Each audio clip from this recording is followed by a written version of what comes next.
Saludos, soy Luis Bravo y en esta oportunidad estaremos hablando sobre la neurociencia de la mente parricida.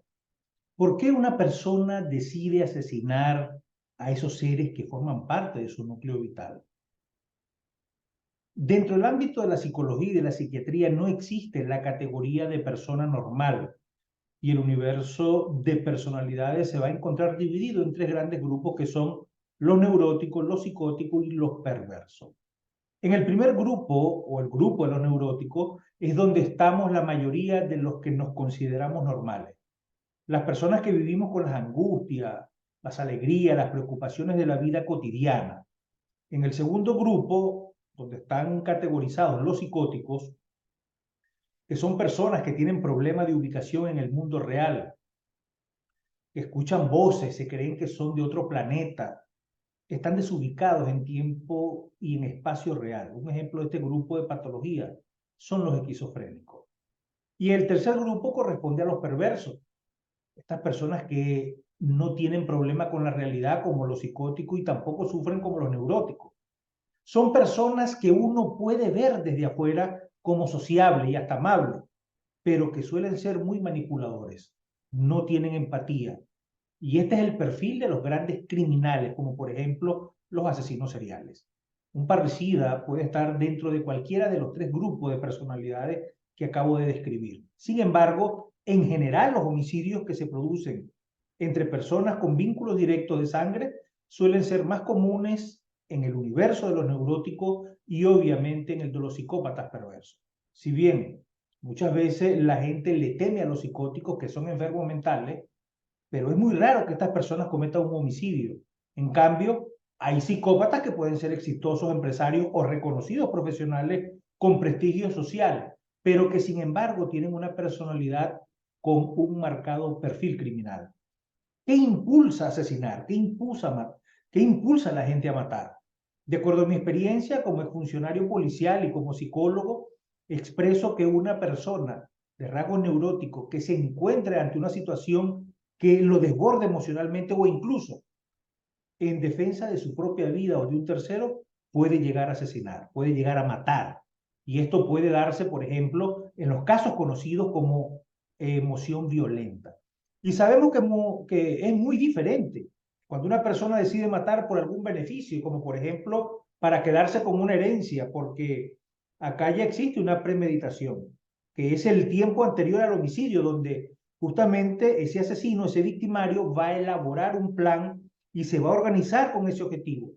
En este caso, ya pensaríamos en una personalidad de rasgo psicopático que carece de empatía, que es manipuladora de un claro perfil criminal. Y dentro de este grupo se encuentran los psicópatas perversos, que son los que matan, los que asesinan por placer o para satisfacer algún deseo vinculado a lo pulsional, a lo sexual, a los que también se les llaman asesinos seriales o de comportamiento sistemático. Pero ahora vamos a la pregunta del millón sobre las posibilidades de recuperación social de un homicida. Según los estudios científicos que de manera personal inclusive he dado aporte y he realizado, todo va a depender fundamentalmente de la estructura de la personalidad de cada quien, de cada sujeto, de cada ser humano. En el caso de un psicópata perverso, justamente las posibilidades de rehabilitación van a ser nulas, ya que no hay arrepentimiento, ya no existe culpa, ya no hay empatía. En cambio, un homicida con rasgo neurótico que no presente un motivo de agresividad elevado y mecanismos psicológicos defensivos eficaces, tiene más posibilidades de una rehabilitación luego de un adecuado procedimiento terapéutico. Y de manera muy particular refiero que los asesinos que cometen estos crímenes con vínculos directos de parentesco no son una rareza en la historia de la criminalística latinoamericana y mundial inclusive, porque justamente dentro de una familia es donde se dan los vínculos emocionales más fuertes y por lo tanto también es el ámbito para que se desarrollen las relaciones conflictivas complejas.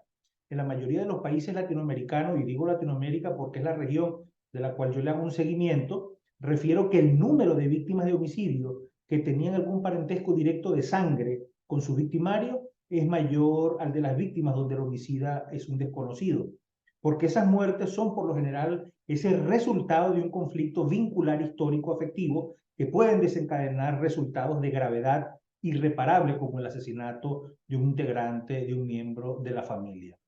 Además, aclaro que eso no significa que los homicidios se den exclusivamente entre miembros con lazos de consanguinidad, porque obviamente también ocurren asesinatos para producir un robo como consecuencia de una violación. Ojo, pero hay que tener en cuenta que la intensidad de la relación dentro de los miembros de una familia es muchas veces ese caldo de cultivo donde se forma el criminal, donde se forma ese homicida.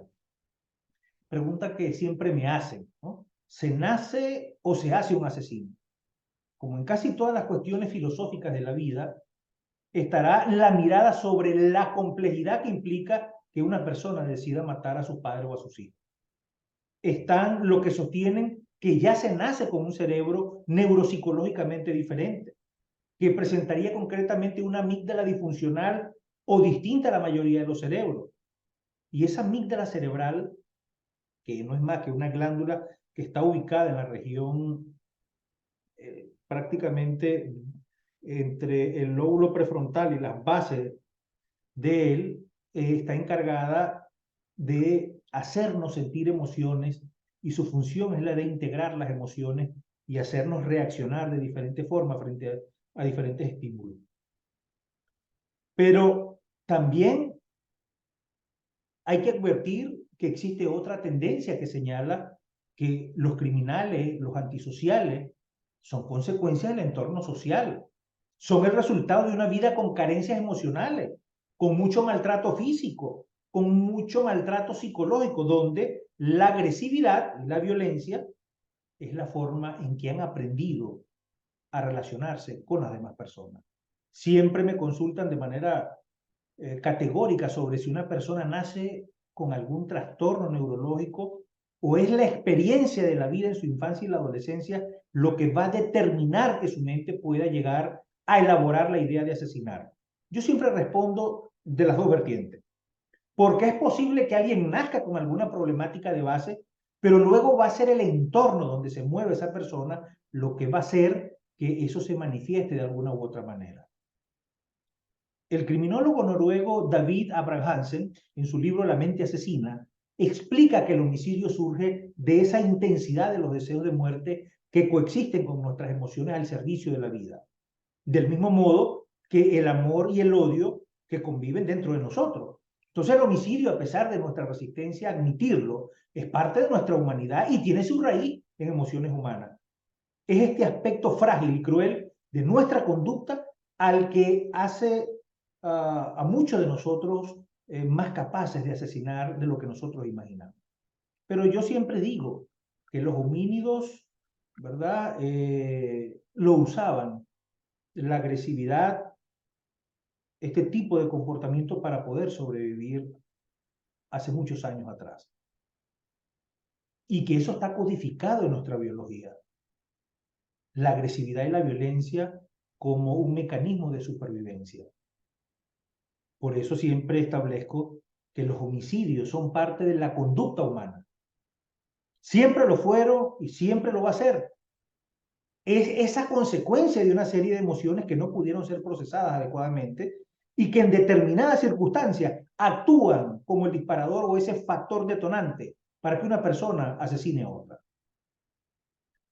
Recordemos que el parricidio es ese delito que consiste en matar a un familiar, en especial al papá o a la mamá, o a un hijo o al cónyuge. Pero además de ello, la doctora Kathleen Heide, criminóloga de Estados Unidos, y que por muchos años ella está dedicada al análisis de este tipo de comportamientos, ella escribió 2 libros sobre el tema del parricidio. En primer lugar, ella escribió un libro que se llama Entendiendo el parricidio. Y en segunda oportunidad, ella escribió otro libro que se llama ¿Por qué los niños asesinan a sus padres? Y ella justamente habla de 3 tipos de parricidas. El niño severamente abusado, que se trata de aquellos que estos niños van creciendo y han sido víctimas de maltratos sexuales por algún miembro del núcleo familiar. y que las denuncias realizadas ante autoridades escolares y policías no han dado resultado, y que por lo general estos niños han intentado escapar de sus hogares sin éxito, profundamente deprimidos, y que al final optan por asesinar a su progenitor victimario para protegerse a sí mismo y también inclusive a sus hermanos o inclusive para proteger a su mamá. En segundo lugar, tenemos los niños peligrosamente antisociales. Estos son niños que con su acción buscan algo específico, libertad, cobrar una herencia, deshacerse de alguien. Son violadores de los derechos de los otros cuando les conviene. Son retadores y muestran un total irresponsabilidad ante sus acciones. Suelen ser diagnosticados con desórdenes de conducta y presentan riesgo no solo para sus padres, sino para la sociedad. En tercer lugar, tenemos los niños con trastornos mentales severos. Estos niños suelen ser psicóticos, estos niños consumen sustancias psicotrópicas y el riesgo de que se vuelvan peligrosos aumenta cuando detienen el uso de los medicamentos, donde van a actuar bajo un delirio, van a actuar bajo una alucinación o una orden proveniente de su mente que les ordene matar. Y por último, el hogar es para la mayoría de las personas el lugar más seguro. Sin embargo, cuando la salud mental de la persona está disminuida, no hay una estabilidad y la familia es disfuncional, ¿verdad? Y puede aparecer este comportamiento parricida. Muchas veces se dan señales precursoras de que este evento va a suceder, pero nadie suele notarlas. Los maestros en especial y los psicólogos escolares deben prestar mucha atención a estos signos. Si en el entorno inmediato no hay un psicoterapeuta, entonces se recomienda buscar a uno para establecer este tipo de comportamiento. Existen muchos factores que se conjugan para que se dé un parricidio. Vuelvo a recapitular: una familia disfuncional, el abuso sexual en estas etapas tempranas de la vida. La mayoría de las veces estos delitos de abuso sexual son cometidos por los padrastros, pero también por padres biológicos.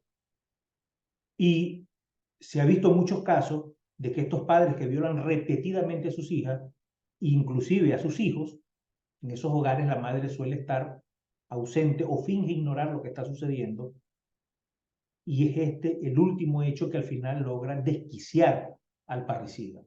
Un arma de fuego en la casa, al alcance de niños, y un trastorno mental. Recordemos que muchas veces un trastorno mental unido a un hogar destrozado lleva a una persona a quitarle la vida a uno o ambos padres. Tenemos el caso muy famoso de Edmund Kemper, que además de ser un asesino serial, él también fue un parricida. Él tenía un odio visceral que sentía contra su madre y lo llevó a asesinarla, inclusive a su abuela. Y es aquí, si nos ponemos a ver la historia, y siempre lo he dicho, si quieres conocer la historia de un criminal, observa cómo fue su niñez y observa cómo fue su adolescencia. Ahí va a estar el correlato de este comportamiento criminal en la etapa adulta. Soy Luis Bravo y nos vemos en una próxima oportunidad donde estaremos hablando de estos temas interesantes que circundan el universo del cerebro humano.